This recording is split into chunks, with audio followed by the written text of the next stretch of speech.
Hey guys, welcome back to day 5 of the Reset Button Workshop. I'm so excited to have you here today and congratulations on making it this far. So this video is all about me kind of walking through everything we've covered so far and putting it all together. And we're going to talk a little bit about new thoughts. So let's jump right in. So by now, what you should be doing is repeating your day 1 story. I had suggested twice a day. I had suggested in the morning when you wake up, and then again when you go to bed, right before you go to bed at night, to read that story, really have like some feeling put into it when you're going through it. And then when you go to bed at night, like, just the amazing feelings that you're getting as you go to sleep, and having all of that be like the last thing that sits with you. I just think that's so amazing. So you should be doing that. You should occasionally, now I didn't tell you that you needed to review this every day because you don't, but I do believe that the resistance triggers that we wrote down, the triggers that have to do with why you may not complete the Reset Button Workshop, or why you may not experience your reset, or why you may not do any of the activities that I'm asking you to do, or why you may decide to stop in the middle of the program, whatever. Anything that's going to result in a halt, in a stop of you reaching the goal that you set out, the reset that you said that you wanted. You had to write that down. So in writing that down, I never suggested that you look at it every day. I certainly don't want you to internalize it with feeling the way that I do the other list, but I do think occasionally you should review this list as well. And the main reason is because as life is happening, it's going to be very tempting sometimes to stop. That's just the reality of living. You get busy, you have people that have emergency situations that now you're pulled into. You yourself may have an emergency. It happens, confront it, move on. But occasionally look at these resistance triggers that you put on that list, and I would say look at it to let it fuel you.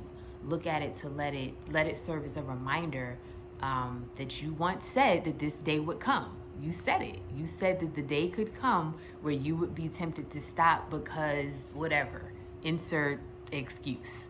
But because we anticipated it, right? We can muster up the strength to move forward. And that's what I want you to do every time you look at that list. So you don't have to look at it all the time, but occasionally, yeah, I want you to look at that list about your triggers, and don't let it stop you. So the next thing that we went over is you created a habit tracker, and you decided on a habit that you wanted to start to incorporate into your life, and I instructed you to create an activity that would allow you to get closer to that habit each day, and that every time you actually complete the activity, that you can check it off on your habit tracker. So you cannot check it off if you didn't do it, but if you did it, you could check it off. And if you remember, I said that it could be as little as 60 seconds. Remember the example that I gave in that video was of me, I think, setting a timer for 60 seconds and just jotting out my plans for the day. I've actually since changed my whole situation and what I'm doing, but the point is, it doesn't matter. It could be as little as 60 seconds. It could be 10 seconds. But the point is, you have something that you want to establish, some sort of a routine, a habit specifically is what I advised in this video. So you created an activity and you said you were going to do it. So the question is, did you do it? And when you ask that question, if you're able to answer yes each day, then you should be checking that off. And then we talked about in day 5, your easy embodiment plan. Now remember, your easy embodiment plan is all about you getting into the energy of what the reset actually looks like for you. So if on the other side of the reset, you're this happy-go-lucky person, and maybe before that, for whatever reason, maybe you were miserable, maybe you weren't miserable, but maybe you just had a lot of anxiety, maybe you're coming out of a bout of depression, maybe you had low vitamin D, which could have resulted in depression. There's a number of reasons that a person can feel less than like their normal selves.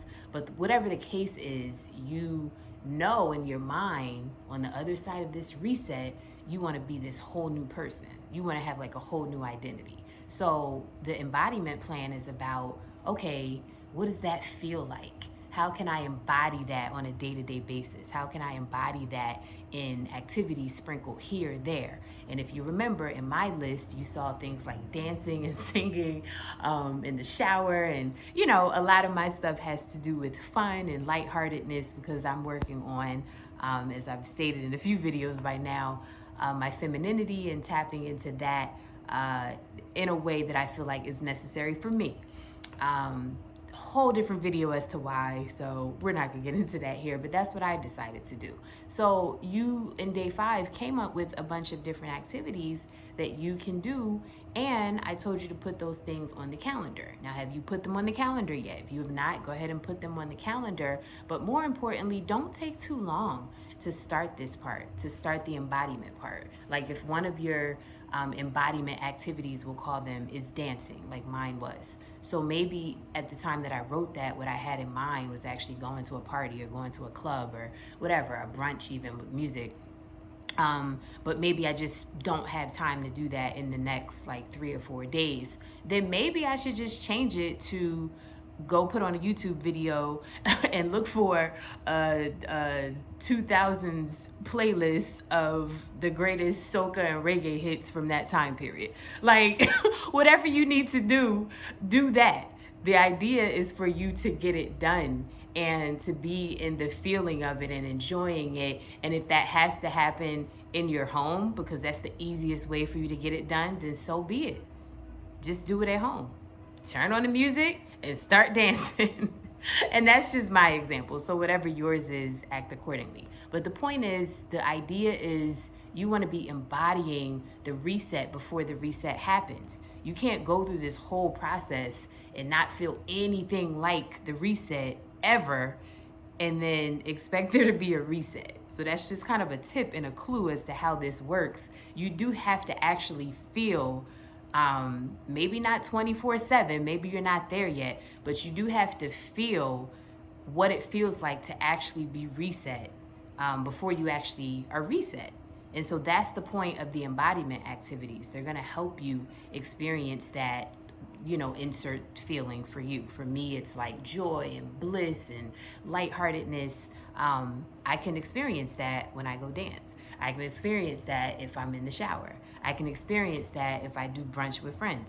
I can experience that if I go to a concert with a group of friends or with a person or even on a date. You know, me and a guy that I'm dating, if we go to a concert, like I can experience that in so many different ways. This is all before the reset actually happens. So the idea is for you to get into the feeling of it. So do not sleep on the embodiment activities. I'm trying to tell you, it's very, very, very much important and you don't want to ignore it.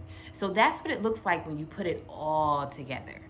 And if you haven't done those steps, go back and really, you know, recommit and do them.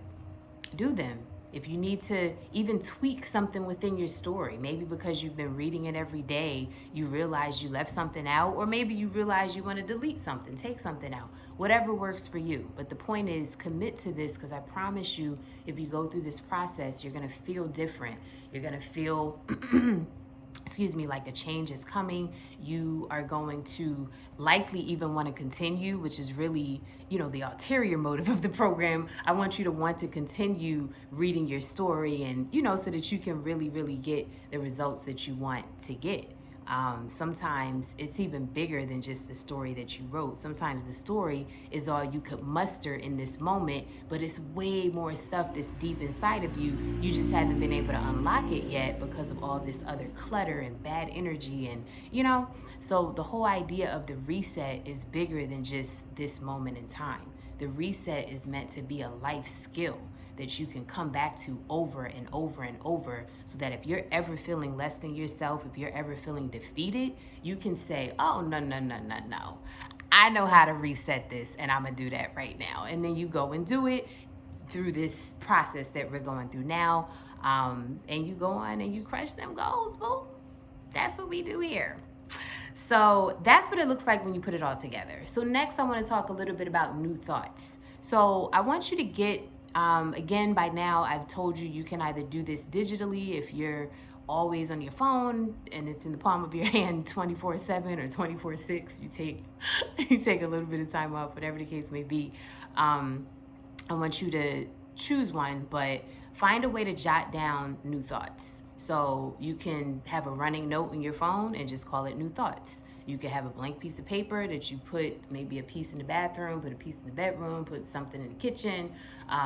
If you have an exercise room, like common areas of the home, in your office, at work, for those of you that are working outside of the home, just places where you are often have something called new thoughts, piece of paper, something to write with, and an easy way to hurry up and capture that information.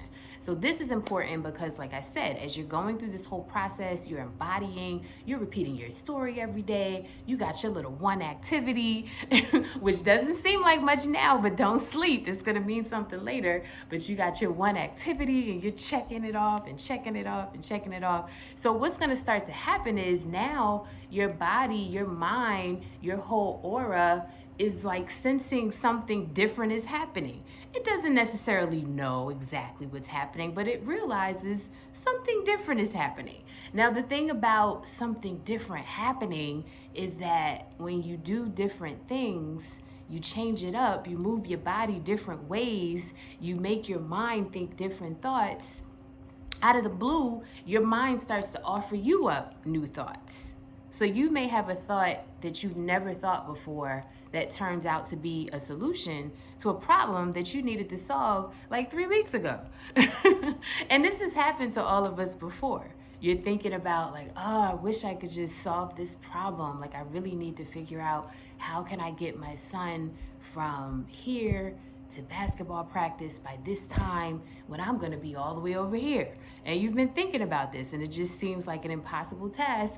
And then you're washing the dishes, listening to music, being lighthearted, and then bing, oh, remember such and such said that if you ever needed her, she would be available to help you 3 days a week at such and such location if you can meet her there. Like the solution just comes. I just made all of that up, so hopefully I don't even know if it made sense, but you understand what just happened. What happened was that out of nowhere a new thought came. But the thing is, it really isn't out of nowhere. Like when we finally allow ourselves to relax, and that's why these embodiment activities are so important, and when we allow ourselves to get into the energy of the thing that we want, and just, you know, being more lighthearted overall as much as we possibly can, it really does something. This is why meditation is so important, which we haven't gotten into that. We will not get into that in this video, but all of these things, anything that has to do with like clearing your mind or quieting your mind or cleaning up your energy,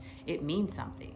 So I don't know how many of you are new to these different concepts. If you're like brand spanking new, then I just hope that I'm not speaking about anything in a way that's confusing. But I also didn't want to be condescending and define every, you know, little thing that I'm saying. I feel like some of it is kind of self-explanatory, and then some of it is just, you know, sometimes as you hear truth, it just resonates with you and you get it. That's how a lot of this was for me. But in any case, I want you to capture those new thoughts. So that's basically it, guys. When you put it all together and you do all of the steps that we've talked about so far, and then you have a way of capturing your new thoughts, I really believe that you are going to experience an amazing benefit in this program. You're going to decide to continue on and continue doing certain things so that you can experience the reset. You're going to come back to this even if you experience your reset and then you have something that happens in life that maybe takes you out of what you thought was a reset, and now you're not feeling so reset anymore. That's okay. You come back and you reset again. That's why we do this. So anyway, that's day 5. Hopefully the recap was helpful, and I look forward to you capturing those new thoughts, because new thoughts can lead to a whole new world, whole new situations, whole new actions, which allows for new results, which is ultimately what you want.